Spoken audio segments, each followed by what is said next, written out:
بسم الله الرحمن الرحيم، والصلاة والسلام على أشرف المرسلين.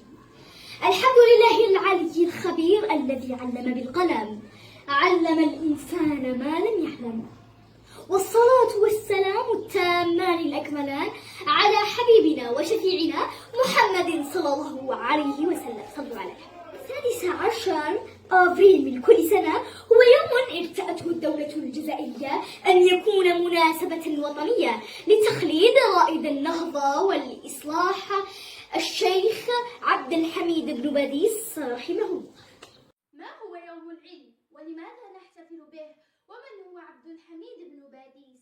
بسم الله الرحمن الرحيم، والصلاة والسلام على أشرف الأنبياء والمرسلين سيدنا وحبيبنا محمد صلى الله عليه وسلم.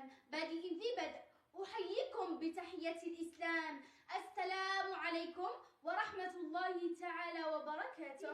بهذا اليوم الأغر الذي يحتفي بالعلم والعلماء نجدد عهد الوفاء للقلم، نرفع راية الفكر والمعرفة احتفاء بيوم العلم الذي يصادف ذكرى رحيل رائد النهضة الإصلاحية بالجزائر الشيخ العلامة عبد الحميد بن باديس رحمه الله، الذي أضاء دروب الجهل بنور اليقين وجعل من الكلمة أداة تحرر وبناء.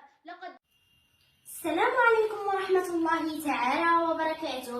بمناسبة يوم العلم 16 أبريل، هذا اليوم الذي يحظى باهتمام كبير من الشعب الجزائري، فهو اليوم الذي يعبر فيه عن القائد والعالم العظيم عبد الحميد بن باديس الذي نشر العلم، ويحتفل بهذا اليوم من أجل تمجيد كل شعب جزائري. بسم الله الرحمن الرحيم. السلام عليكم ورحمة الله تعالى وبركاته. خير ما أبدأ به كلامي هو الصلاة والسلام على خير الأنام محمد بن عبد الله الذي بلغ الرسالة وأدى الأمانة. كل سنة تحتفل الجزائر بيوم العلم في 16 أبريل.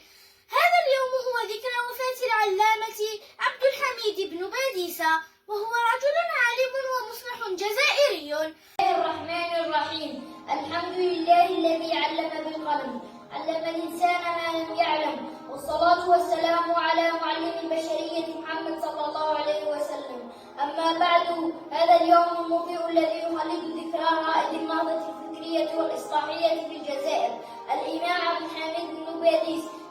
بالعلم ترقى الأمم إلى الحضارة والعلا، فالعلم مطلوب من كل إنسان. كل فرد يتعلم نوعا يستطيع أن يعمل به على إسعاد نفسه وإسعاد الآخرين.